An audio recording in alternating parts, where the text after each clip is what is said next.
Dans les Hauts-de-Seine, l'accession à la propriété est rendue plus difficile pour de nombreux ménages en raison d'un marché immobilier tendu, avec des prix toujours plus élevés.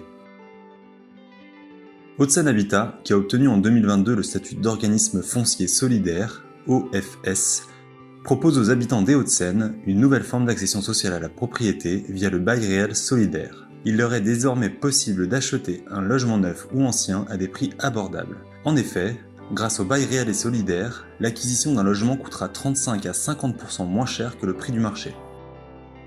Comment ça marche ? Le BRS repose sur la dissociation du foncier et des bâtiments. Ainsi, l'acquéreur achète uniquement son logement, ce qui permet de proposer des prix de vente plafonnés inférieurs au marché, tandis que l'OFS reste propriétaire du foncier, en contrepartie d'une redevance d'en moyenne 2 à 3 euros par mètre carré et par mois.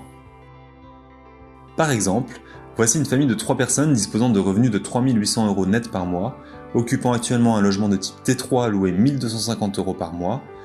Les jeunes parents souhaitent acheter un logement dans les Hauts-de-Seine où ils travaillent avec 2 chambres, voire 3, dans la perspective d'agrandir la famille. Dans un marché immobilier où le prix médian des appartements avoisine les 7 700 euros le mètre carré, cette famille ne trouve pas de logement correspondant à ses attentes et devra rester locataire dans le parc social ou quitter le département pour s'éloigner dans un secteur où les prix sont moins élevés. Grâce au BRS, une solution peut être proposée à cette famille. Bénéficiant désormais d'une décote de 40% sur le prix d'un logement, ils peuvent acheter un appartement de 70 mètres carrés tout en conservant une mensualité de remboursement, redevance incluse, équivalente à leur loyer actuel. Quelles sont les conditions pour bénéficier du BRS ?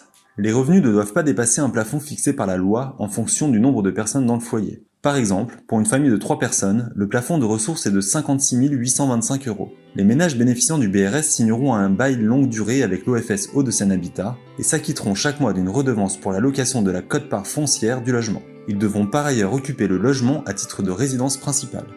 Et en cas de revente du logement, le logement doit être vendu à des acquéreurs ayant également des revenus inférieurs au plafond réglementaire et la plus-value sera encadrée. De son côté, Hauts-de-Seine Habitat proposera aux vendeurs un accompagnement pour faciliter la revente et une garantie de relogement en cas d'accident de la vie.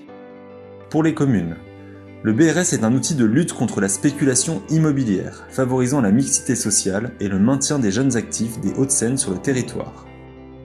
La présence de Hauts-de-Seine Habitat permet d'assurer la qualité et la durabilité de la construction, puis de la vie de la résidence avec la participation aux assemblées générales de copropriété.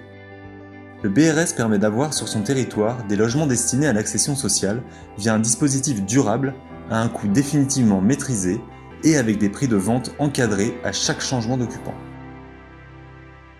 Il est enfin comptabilisé dans l'inventaire du quota des logements sociaux prévu par l'article 55 de la loi SRU au titre du PLS de manière pérenne.